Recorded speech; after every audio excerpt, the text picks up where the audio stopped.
La vision 2020 vise à hisser le Maroc pour être parmi les 20 premières destinations mondiales en matière de tourisme et également une destination de référence en matière de tourisme durable.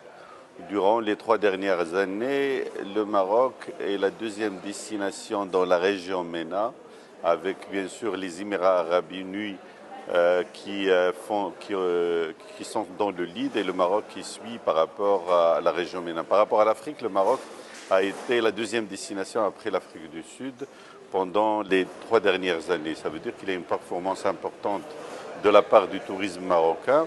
Et je crois que cette performance positive, elle est due au fait que la destination Maroc est une destination mature avec une diversité de produits et une diversité également de marchés. Et la destination Maroc est devenue plus résiliente malgré les turbulences qui existent dans la région, que ce soit en Afrique du Nord ou que ce soit au Moyen-Orient. Le Maroc a pu se forger une image d'un pays qui est stable, d'un pays qui est sécurisé, d'un pays qui se démocratise, d'un pays qui s'ouvre au monde. Et donc cette image-là a contribué au fait que le tourisme marocain est beaucoup plus résilient, résistant, mais on espère dans les 2 années à venir que la relance sera là et on va un peu regagner l'élan de croissance qu'on avait en 2013 et en 2014.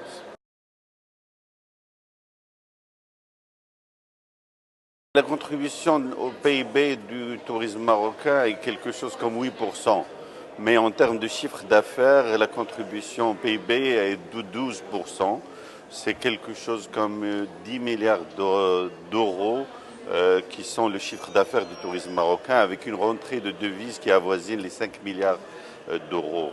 Donc c'est un secteur important qui emploie 500 000 personnes. C'est un secteur très productif et c'est un secteur qui draine pas mal d'investissements. Il est le 3e secteur qui draine les investissements au niveau du Maroc. Donc c'est un secteur clé de l'économie marocaine. C'est un secteur qui contribue à la balance des paiements et la balance commerciale, mais un secteur également fort créateur de la valeur et de l'emploi.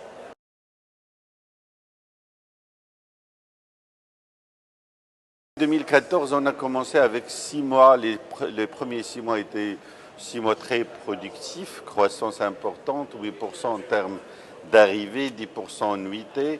Mais à partir du moment où il y avait les événements dans la région par rapport à Daesh, par rapport à beaucoup d'autres événements, Charlie Hebdo et tout ça, on a commencé à souffrir un peu, surtout sur le marché français, ce qui a fait que la croissance s'est essoufflée. Donc on a fini l'année 2014 avec une croissance qui ne dépasse pas les 3%. Le début de 2015 a été un peu difficile, mais on est en train de reprendre sur le marché français, qui est le marché le plus important pour nous, mais également diversifier, aller sur d'autres marchés, le marché allemand, le marché anglais, pour arriver à la fin de l'année sur une croissance de peut-être 2 à 3%.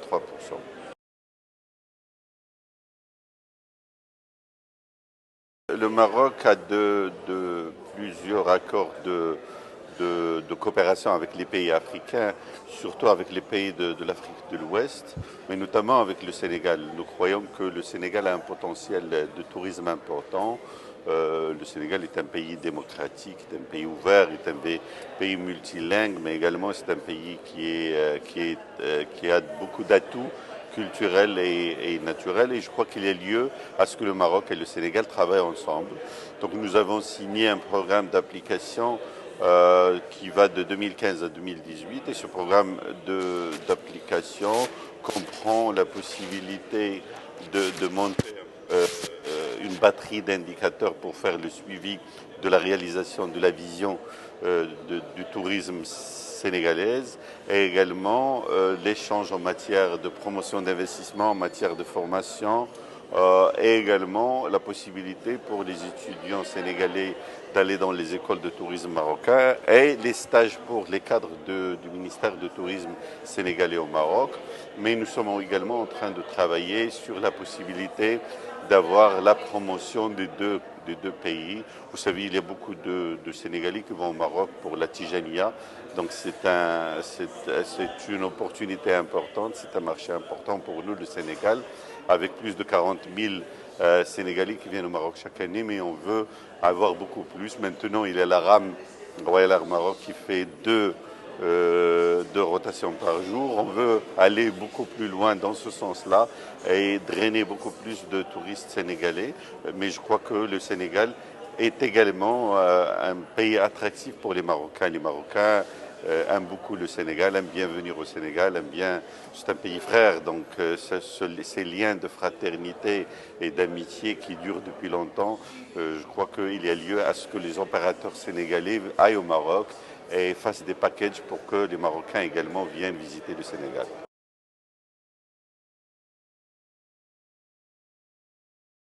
Et le partenariat public-privé, c'est un choix stratégique, un choix important pour les pays qui veulent financer les grands projets, surtout les grands projets structurants, que ce soit d'infrastructures, développement industriel, développement touristique, en matière également d'équipements sociaux, c'est-à-dire les hôpitaux, etc. Alors l'État ne peut pas financer tout et c'est pour cela que l'outil le plus idoine maintenant, c'est ce partenariat public-privé et ça peut prendre plusieurs formes, ce partenariat public-privé, que ce soit le BOT, Build, Operate, Transfer, ou que ce soit d'autres mécanismes qui sont importants. Et je crois même les banques et les institutions financières sont intéressées par cet outil-là. Au Maroc, nous avons mis en place la loi par rapport au partenariat public-privé. Nous avons également mis en place, ou nous avons un peu fait l'inventaire des projets qui sont finançables à partir d'un outil, d'un mécanisme de partenariat public-privé. Et on est prêt à aller de l'avant pour voir quels sont les secteurs qui sont le plus adaptés à ce genre de partenariat, à ce genre d'outils. Nous avons un destin commun au niveau de l'Afrique. Et ce destin commun, c'est de travailler ensemble. Et je crois que l'axe Rabat-Dakar, Abidjan-Libreville est un axe important pour que ces pays émergents, ces pays leaders en matière d'économie, en matière d'innovation économique, en matière également d'ouverture politique, soient là pour essayer de trouver un modèle et également pour jouer le rôle de leader en matière de développement économique dans toute la région. Donc c'est important qu'il y ait plus de coopération, il y ait plus de travail entre ces pays pour qu'il y ait une meilleure croissance. Je crois que le défi qui existe en Afrique, c'est de trouver la stabilité, la croissance économique, l'emploi pour nos jeunes. Il ne faut pas que nos jeunes aillent essayer de trouver un Eldorado, il existe là, mais il faut qu'on le travaille, il faut qu'on le fasse ensemble. Et je ne crois pas qu'un pays tout seul peut le faire. Je crois que tous ces pays-là, qui sont des pays frères, qui sont des pays leaders dans la région, créent cet espace grand qui va du Maroc jusqu'au Gabon. Et c'est un espace qui peut englober tous les pays de la région dans une seule vision. C'est une vision d'intégration économique, c'est une vision de dialogue politique, c'est une vision de travail concerté entre les opérateurs privés et publics pour créer une croissance. Et j'y crois. Et Sa Majesté, le roi, y croit, son Excellence, le président du Sénégal, y croit également, les présidents de la Côte d'Ivoire et du Gabon y croient également. Donc la volonté politique y est, la volonté des opérateurs économiques, elle est là. Et ce qui reste, c'est qu'il faut aller au travail. Il faut que tout le monde fasse sa part du travail, que ce soit le privé ou le public. Mon dernier mot, c'est de dire que l'avenir, c'est pour nous. Il faut aller le chercher, pour nous les Africains. Il faut que tout le monde se mobilise pour aller chercher cet avenir-là. Il faut ce rêve africain, il faut qu'on le concrétise. Ça a existé depuis les fondateurs du nationalisme africain. Maintenant, c'est le moment de vraiment le mettre sur les rails et mettre la machine en branle. Et je crois que l'avenir est à nous.